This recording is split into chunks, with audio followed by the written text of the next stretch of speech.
Welcome to Parallel Universe. She didn't grow up wealthy. She grew up determined. But right now, Kamala Harris is at the center of a financial story that nobody saw coming, and it's sparking a debate that's dividing opinions from coast to coast.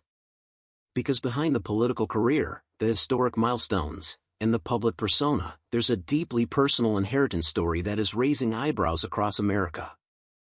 And once you hear the full picture, you'll understand exactly why. To understand this story, you have to start at the beginning. Kamala Harris was born in Oakland, California, in 1964 to two immigrant parents, her mother Shyamala Gopalan, a distinguished cancer researcher from India, and her father Donald Harris, a Stanford economics professor from Jamaica. The family wasn't wealthy by any conventional measure. They were driven by education, discipline, and ambition. Her mother raised both daughters largely alone after the couple divorced, working long hours and pouring everything into her children's futures. When Shyamala passed away from colon cancer in 2009, she left behind something money cannot fully capture, a legacy of sacrifice.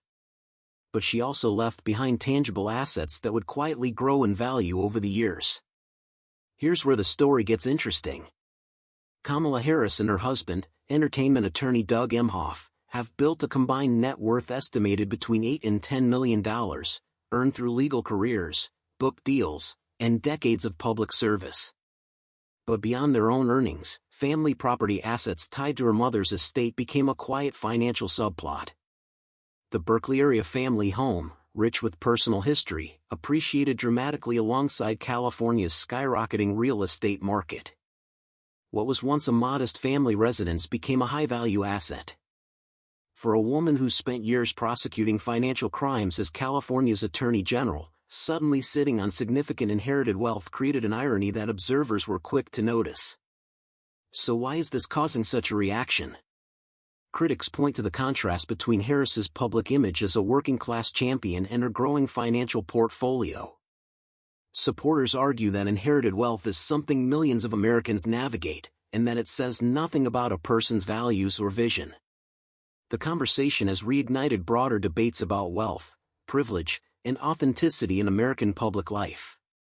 And in a media landscape hungry for contradiction, Kamala Harris's financial story has become an unexpected lightning rod.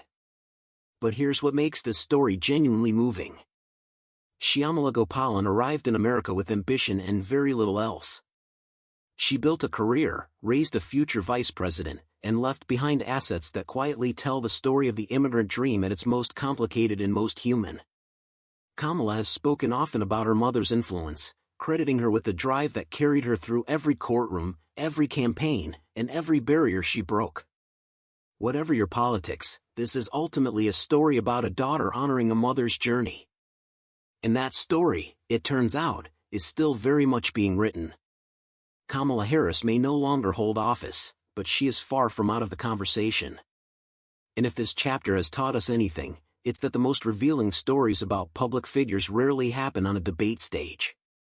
Sometimes they happen quietly, in a family home, in a will, in the compounding interest of a life well lived.